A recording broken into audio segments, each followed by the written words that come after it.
and then you were given a name. That's the same way Nigeria, our country, became what it is today. Let me tell you the story. But before I do, let me introduce you to some difficult words you will encounter in the story. The first word is colonialism. What does colonialism mean? This is an act of, a country exploiting another country under the pretense of development.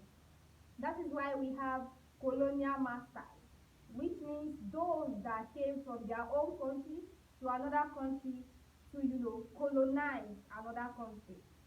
And also, we have independence itself. Independence is the act of gaining freedom from external rule. Then we also have sovereignty. Sovereignty is when a country is free to make decisions, is free to make laws without another country interfering. So now let's go to the story. Once upon a time, when there was an entity, we have the North entity, we have the East entity, and we have the West entity. Three of them. They used to live. They rule differently. They do their things differently. Their government is different from each other. Their constitution, everything they do is different from each other. Then, at a time, the East and the West, they met to be Southern Protectorate. So, when the British came to Nigeria, what they met as the Nigeria that we have today is the Northern Protectorate and the Southern Protectorate. The British came to rule Nigeria through Sir Lord Lugard. He came to Nigeria to represent the Queen, to see to the affairs of Nigeria.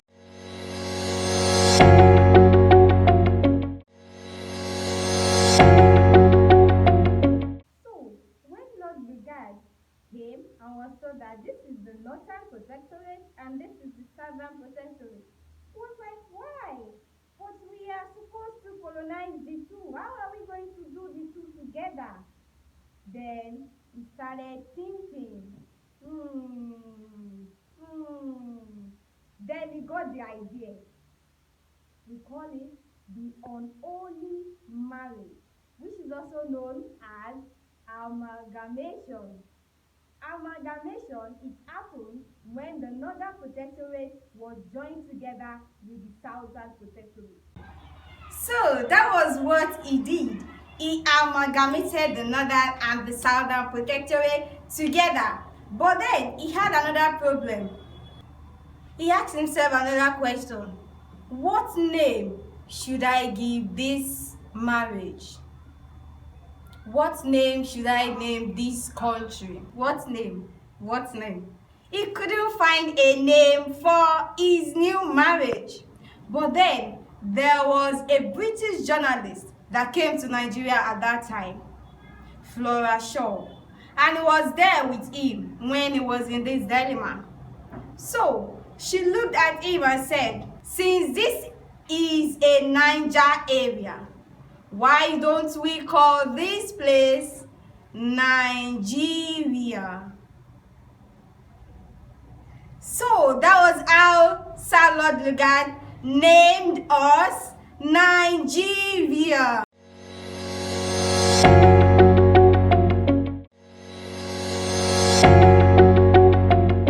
Then Sir Lord Lugard began to rule us as Nigeria. So the first person, this was the first time that different tribes were merged together as one Nigeria. After Sir Lord Lugard, some other British masters came to represent the Queen in Nigeria.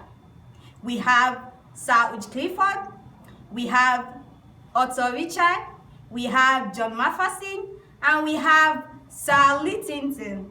And all of these people created constitutions upon constitutions in order to rule Nigeria.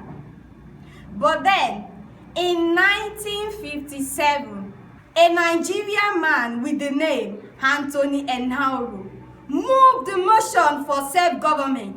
he said, Nigeria is right to have our own government. But his motion was not agreed upon by many members of the chamber. So, the hope of Nigeria self-governing itself died at that time. But that was not all. We didn't give up, because there were a lot of processes taken after this in order to ensure that Nigeria gained its sovereignty. And alas, in 1960, the British were ready to give Nigeria a self-governing order. Then, Nigeria gained independence. But wait, it did not end there at all. Although Nigeria gained independence in 1960, but we cannot stop there, because even in 1960, Britain still have a rule of ruling Nigeria. So it can be said that as at 1960, we did not gain total independence until 1963. The 1963 total independence is what we call the Republican, when Nigeria fully collects our grabs from the hands of the British. Then Nigeria became a country, a sovereign country with a lot of entities, tribes, and culture. Now we are free as a country. Now Nigeria is free as a country to have its own government, to have its own people, and to have its own constitutional rule. Hey! I hope you enjoyed that story about Nigeria independence. Today, Nigeria is 61 years old, and it calls for celebration.